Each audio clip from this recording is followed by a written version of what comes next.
Sex is always so much cleaner in films at the cinema. Plump lips, tight hips, pert bums and outstretched tongues wrap around each other in a montage of erotica. And then come the metaphors. A train rushes through a tunnel, spacecraft career into the skies. Fireworks light up the inky dark as our hero parts his lady's thighs. Fade to black. A symbol transition from lust to post-coital bliss. And although we don't see what happens, we can get excited imagining what we have missed. That which we do not know for certain. A bit like the voyeur reverts to images in his head when the selfish neighbour shuts the curtain. But do we imagine the reality? Or simply some raging sexuality and ignore life's mundane sexual formalities? In short, do we ignore the expulsion of bodily fluids that never seem to flow? Fade up from black and we see partners locked together, wrapped in each other's loins, instead of a man peeling a sticky sheet from sticky groin. And this leading lady in this perfect romantic match never exclaims to the man, "You sleep in the wet patch."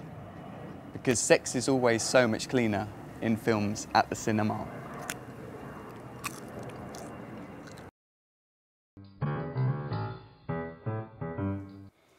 Now, I know everything in my life is pointless, but now I find myself needing something pointy to pierce through this transparent plastic barrier so I can microwave this chicken balti.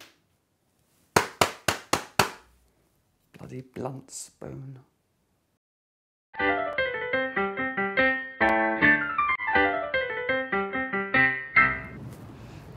He said that personality doesn't deem sexuality, but he looked, acted and sounded like one of those.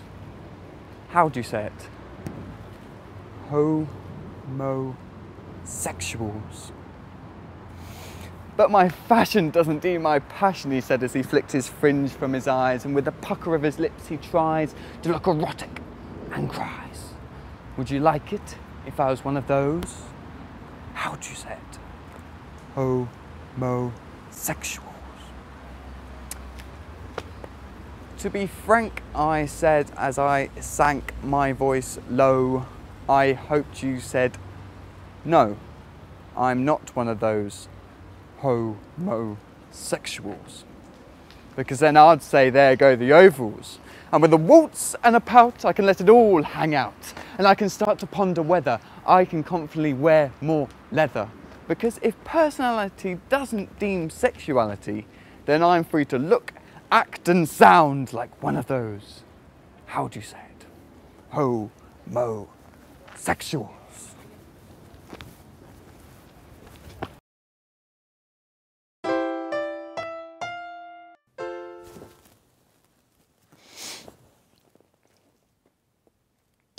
Sexy dreams and sticky sheets, waking up in sloppy guilt.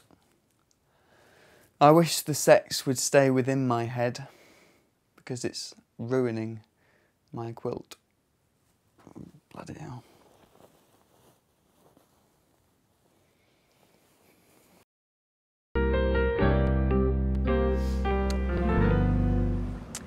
Are we, aren't we? I'm not sure, maybe. We just spend a lot of time together, I guess.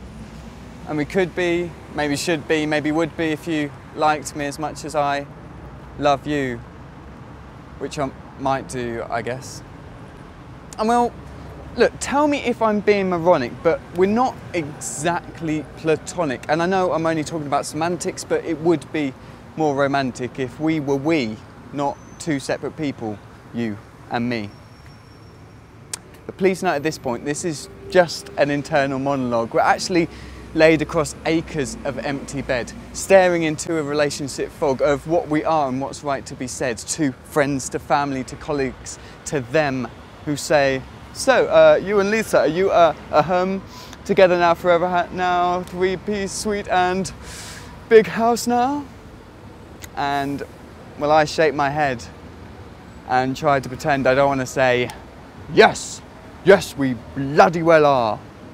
but we're not, because we've never spoke, never took the chance to ask, can I be yours and will you be mine?